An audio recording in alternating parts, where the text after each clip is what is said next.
Hello guys, kain tayo. Ito ang aking hapunan. Ang sarap ng tinapang bangus. Yumminess. May 4 na piraso ako. Ito ang una. May 4 pa. Tapos saparisan ko siya nito. Kamatis, pipino sa lemon juice. May asin.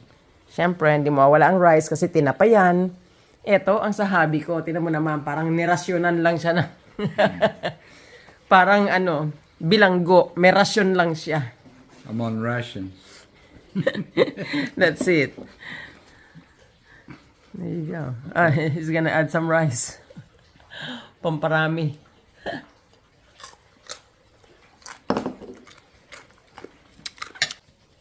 Kakauwi lang namin. Ito yung quick fix na naman na na hapunan dahil all day kami na nasa labas ng bahay. Kasi nagpa-blood test ako ng mga 9 a.m. Tapos, alas 11, ko naman, scan, brain scan, hindi ko nga alam na may brain scan palang kasama. So, brain scan, whole body, at saka bone scan. So, yung bone scan, 2 parts siya, babalik ka pa. Ay, nilagay niya ako sa medyo late na ng pagbalik. 4:15. No, 45 minutes pa daw yung itatagal nung scan na yon. Ay di, anong oras na ngayon? Mag-aalas 6 na. Late na itong aming hapunan. Kaya quick fix siya. Ngayon, ako'y nag-isda. Sana hindi maka-apekto sa aking eczema. Walang magagawa. Walang ibang makakain. Ito lang ang nasa freezer. Sausaw natin dyan sa lemon juice. Hindi na ako magsusuka. Lemon juice na lang. Yum.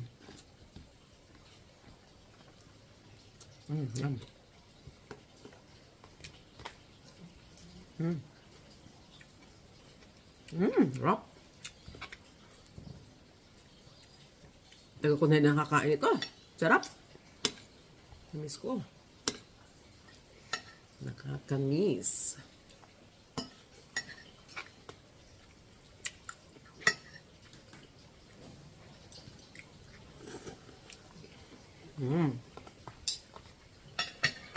So, meron kami mga around 2 and 45 minutes na wait para doon sa pangalawang salang ko sa bone scan.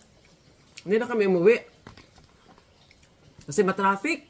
Tapos, 45 minutes yung one way. Eh, di babalik pa. Eh, di 1.5 hours na. So, di rin kami magtatagal dito sa bahay kung uwi kami.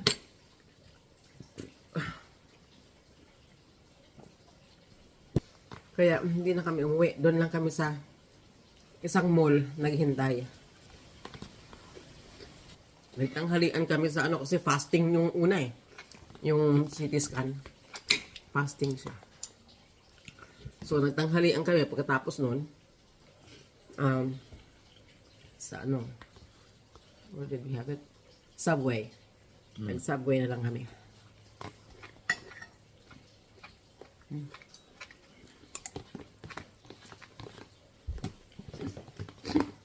How many tablespoons was it? 3. Tapos na And siya. it's hot. Like a chili. Oh, chili. Got my nose running now. Wow, that's hot. What? The rice helped. That's good. Alam mo tong mga ganyan, mga ready-made na mga ganito. Pang lang yun eh, pang baon-baon, ganun kung aalis ka. Picnic siguro. Oh, I don't know, because you have to put it in the microwave para initin.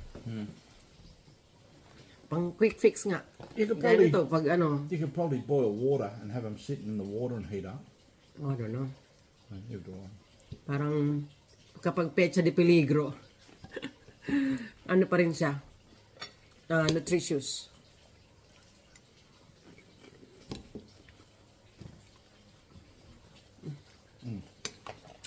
ano lang yan, 750.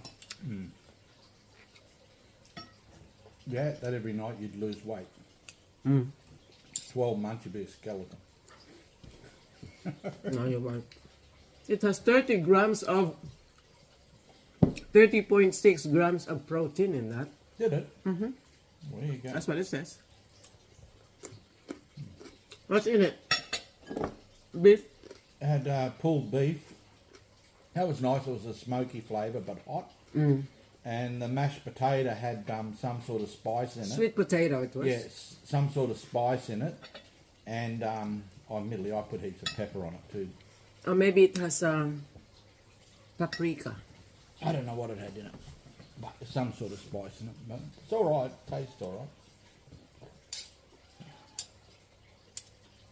right. Pero ito talaga the best. Yeah, tongue's burning now though. This is the best. I mean. Yeah, it's nice to salad. You have some. I did. It's a lot. It's more.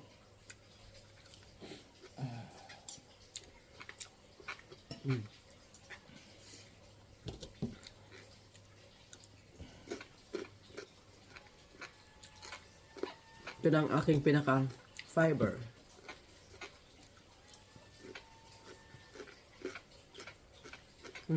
Good. Yum. Fresh. Kahapon ko lang to. Ay, hindi. Sunday. Sunday ko to hinarvest.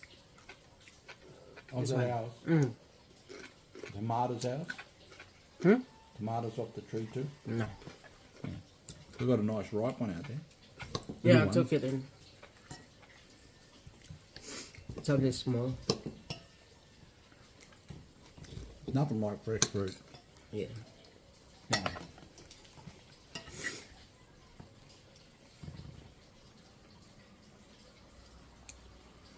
Even though cucumber looks like nothing, apparently it's pretty good for you.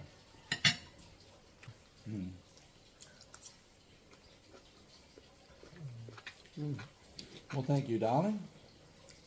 That was short and sweet, but went down well. This place feels down.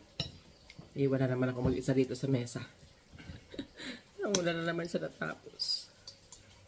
Anyway, ganun talaga. So, One of your plums. okay. There you go, guys. I will finish my dinner and I'll see you next time. Thanks for watching. Bye, God bless.